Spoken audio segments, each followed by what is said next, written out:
लखनऊ जहां पर एजेंडा इस वक्त जारी है, प्रोग्राम में वजीर आला योगी आदित्यनाथ और वजीर आजम मौजूद हैं। मोदी जी को जाएगा, आप कह रहे हैं? मैंने क्या कहा? भारतीय जनता पार्टी और उसका गठबंधन 74+ के लक्ष्य को प्राप्त करेगा। और नोट करना, आप फिर पूछेंगे कौन सीट जीतेंगे, तो मैं कह रहा हूं अमेठी और आजमगढ़ भी भारतीय जनता पार्टी जीतेगी।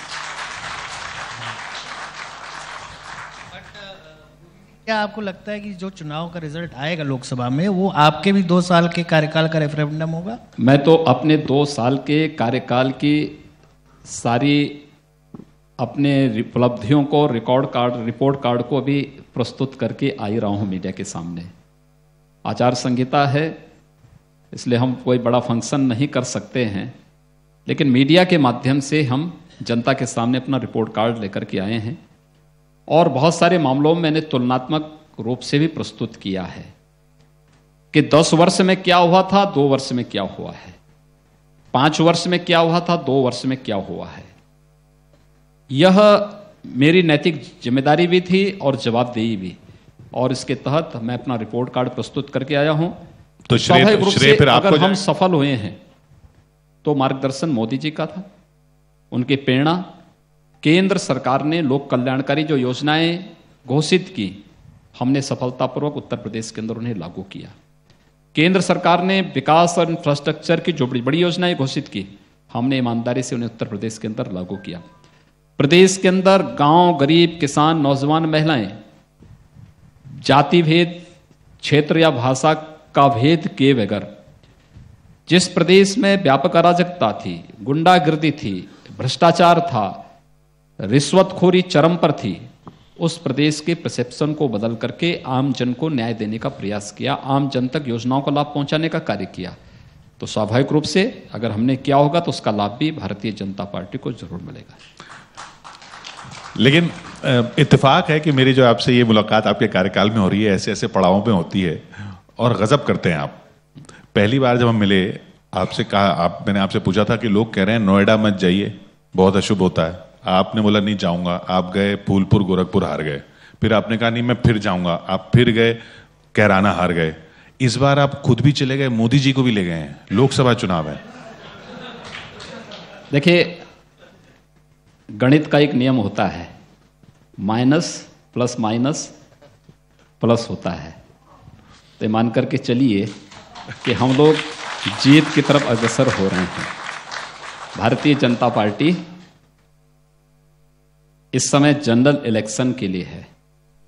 जनरल इलेक्शन नेशनल इश्यूज पे लड़े जाते हैं और भारतीय जनता पार्टी को इसमें सफलता प्राप्त होगी। प्रचंड बहुमत के साथ भारतीय जनता पार्टी फिर से सरकार बनाएगी। मैथमेटिक्स के आप स्टूडेंट रहे हैं, 0 + 0 = 0 का फॉर्मूला भी आप देते हैं। एक जो सवाल बार बार उठ रहा है, वो आपकी पार्टी के सांसद जी ने जूता चला दिया, उन पर एक्शन हुआ नहीं। तो इतने सारे हीरो के बीच में एक 0 आ जाए तो 72 × 0 भी 0 हो जाता है। देखिए, मुझे लगता है कि फॉर्मूला गलत है। नहीं, फॉर्मूला गलत नहीं है। आपने, मुझे लगता उदाहरण, एग्जाम्पल गलत दिया है। यह इसमें कहीं भी मल्टीप्लाई का नियम इसमें लागू नहीं होता है। इसमें वो नियम नहीं है, तो प्लस का नियम लागू होता है। अच्छा, माइनस 74 प्लस आप 0 जोड़ देंगे तो 74 ही होगा, वो माइनस भी नहीं होगा। लेकिन 5 × 0 करेंगे तो 0 होगा।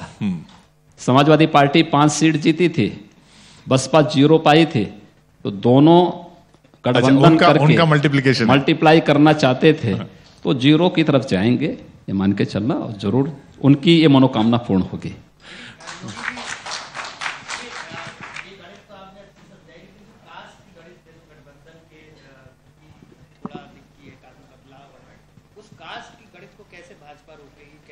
अरे भैया, आप 25 साल पुरानी बात कर रहे हैं। ये नया उत्तर प्रदेश है, न्यू इंडिया, नया उत्तर प्रदेश। अब जाति, परिवार, इन सब वादों से ऊपर उठ करके आगे बढ़ रहा है। आज के प्रदेश के नौजवान को नौकरी और रोजगार और उज्जवल भविष्य चाहिए।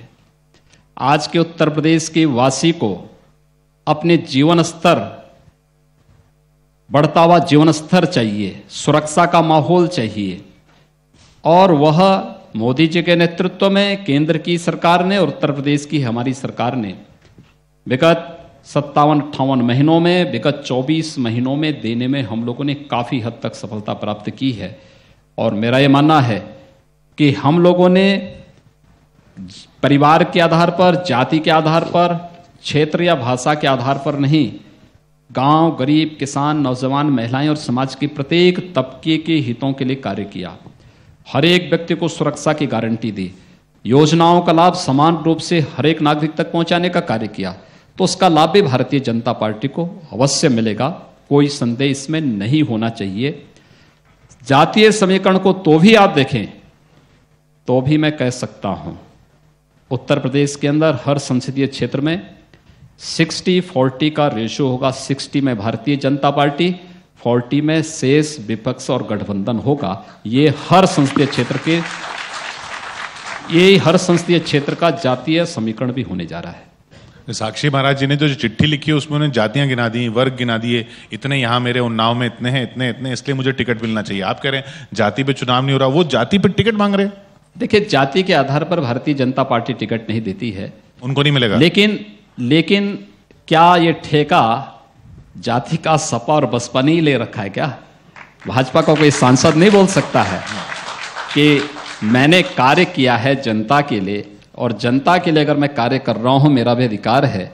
तो मुझे लगता है कि कार्य के आधार पर कोई व्यक्ति मांगता है तो हर भारतीय जनता पार्टी के हर कार्यकर्ता का अधिकार बनता है, वह टिकट की दावेदारी कर सकता है। हां, पार्टी और संसदीय बोर्ड जिसको तय करता है, फिर भारतीय जनता पार्टी का कार्यकर्ता पूरी तन्मयता के साथ उसके साथ चुनाव में लड़ता है। ये पिछली बार 2017 के जब चुनाव थे, दयाशंकर जी ने एक बात कह दी, उनको पार्टी से निकाल दिया, उनको पद से निकाल दिया, चुनाव से हटा दिया। शरद त्रिपाठी जी अभी भी बने हुए हैं, उनको तो 24 घंटे में आपने निकाल दिया था दयाशंकर जी को। ये अभी भी बने हुए हैं, टिकट के दावेदार भी हैं, विचार भी हो रहा है कि उनको टिकट दिया जाए। देखिए, पार्टी का संसदीय बोर्ड तय कर लेगा पार्टी के अंदर क्या निर्णय कब होना है।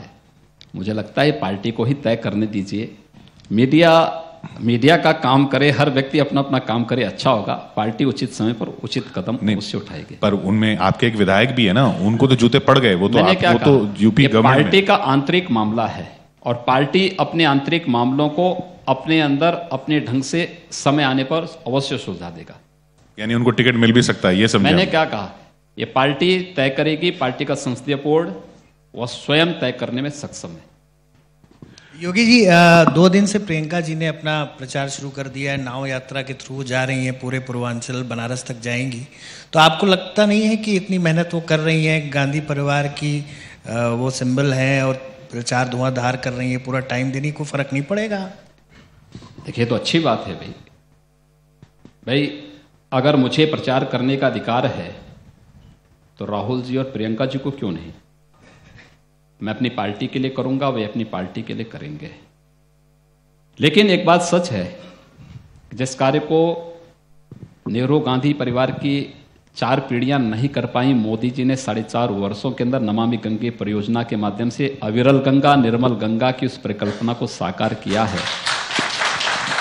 अब कांग्रेस को कम से कम गंगा की अविरलता और निर्मलता पर प्रश्न उठाने का अधिकार नहीं है, क्योंकि उनकी नेता स्वयं उसी मां गंगा की यात्रा करते हुए अपनी यात्रा को आगे बढ़ा रही है। तो गंगा का सहारा अंततः लेना ही पड़ा, मां गंगा का आचमन अंततः उनको करना पड़ा। जो कांग्रेस के नेता गंगा जी की अविरलता और निर्मलता पर प्रश्न उठा रहे थे, मुझे लगता प्रियंका जी ने उसका सही जवाब दे दिया। लेकिन मुझे बहुत अच्छा लगता कि प्रियंका जी के साथ राहुल जी भी होते और उनका गठबंधन के सहयोगी अखिलेश जी और मायावती जी भी होती, एक साथ यात्रा ये लोग करते और फिर मोदी जी के प्रति आभार और कृतज्ञता ज्ञापित करते कि जिस कार्य को ये लोग इतने वर्षों तक नहीं कर पाए। 1947 से लेकर के कमोवेश 1989 तक कांग्रेस की सरकार प्रदेश में थी। 1989 से लेकर के पहले समाजवादी पार्टी की सरकार, इसके बाद फिर भारतीय जनता पार्टी की सरकार कुछ महीनों के लिए थी, उसके बाद फिर समाजवादी पार्टी की सरकार, फिर उसके बाद बहुजन समाजवादी पार्टी की सरकार 2 बार रही, फिर समाजवादी पार्टी की सरकार, फिर बहुजन समाजवादी पार्टी की सरकार, फिर उसके बाद समाजवादी पार्टी की सरकार प्रदेश के अंदर रही। 4 बार समाजवादी पार्टी को, 3 बार बहुजन समाजवादी पार्टी को, और सर्वाधिक समय तक प्रदेश में शासन करने का अवसर कांग्रेस को प्राप्त हुआ। बदले में इन्होंने क्या दिया? गंगा को प्रदूषण से पूरी तरह गंगा की धारा को अवरुद्ध कर दिया था। 2013 तक गंगा जी वहां तक पहुंच गई थी जब महाकुंभ का आयोजन था। प्रयागराज में महाकुंभ के अवसर पर मॉरिशस के प्रधानमंत्री जी आते हैं और गंगा जी में गंदगी देख करके, दुर्व्यवस्था को देख करके, गंगा जी में जल न देख करके बहुत तीक्ष्ण टिप्पणी करते हैं। और इस बार भी कुंभ था और कुंभ के अवसर पर भी फिर मॉरिशस के प्रधानमंत्री जी आए थे। उन्होंने वहां की अविरलता, निर्मलता को देखा, व्यवस्था को देखा, गंगा जी में डुबकी भी लगाई, आचमन भी किया, गंगा जल भी लेकर के गए। तो कम से कम अब तो विपक्ष को मोदी जी की ये देखना चाहिए कि जो कांग्रेस, सपा, बसपा के लिए नामुमकिन था, मोदी जी ने उसको मुमकिन किया। यानी मोदी हैं तो मुमकिन है। और मुझे लगता है ये देश के लिए और दुनिया के लिए एक संदेश है। मैं प्रियंका जी को धन्यवाद दूंगा कि उन्होंने गंगा जी की यात्रा की है और गंगा जी में यात्रा वाराणसी तक कर रही हैं। अच्छा है, स्वागत है। किससे चुनौती ज्यादा है, राहुल जी से या प्रियंका जी से? देखिए, हमारे लिए कांग्रेस कोई चुनौती नहीं है।